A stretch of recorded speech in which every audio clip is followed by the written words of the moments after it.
How's it? Welcome back. So I had a comment come in on one of my recent posts about the light machines where this person was asking, how come I don't go too deeply into the specifics about the different frequencies that these lights flash at?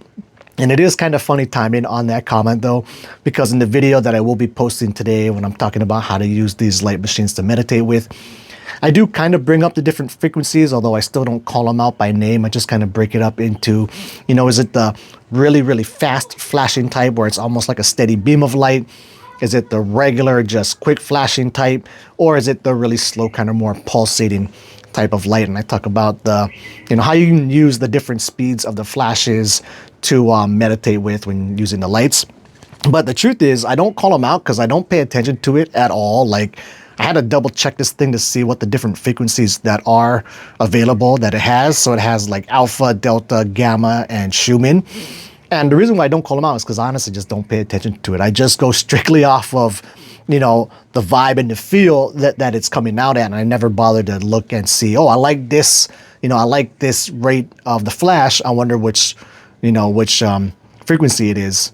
I just never checked that out, honestly. And kind of the same thing goes, he wasn't bringing this up, but in previous videos where I've talked about binaural beats or hemisync, even with those, and I've been using those for many years, I still don't pay attention to the frequency that those binaural beats are set at. I just go off the vibe of it. Like, do I like the melody and the vibe of the track, or do I not? When it comes to the lights, do I like the intensity and rhythm of the flashing, or do I not? And that's all I go by. So, I just don't pay attention to it, which is why I don't bring it up. And this is also a bit of a blasphemous thing for me to say, but, just for me personally, the reason why I don't bother looking into it is like, I'm so skeptically oriented in my damn way of thinking that I admit that, these frequency devices can be useful for meditating. I mean, obviously, I think they can. I'm sharing ways on how to, use it just for that purpose.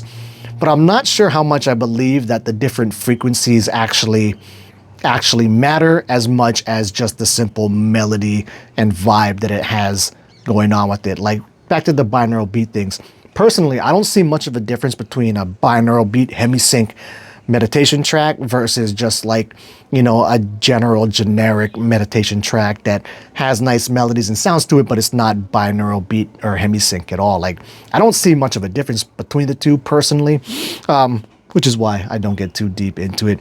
I do kind of assume that they work, and I have seen studies that have shown, at least for the hemisync and binaural beat stuff, that when you're using them, it really does help to change the dominant brainwave that are going on in your head if you're hooked up to like EEGs or however it is that they read these things. So I assume they kind of work in that sense, but again, I'm just not sure how much of a difference it makes, for the experience that you'll be having when using these different frequency devices. So anyway, that's my general thoughts on it. And thanks for the question. Until the next video, keep your meditation practices legit.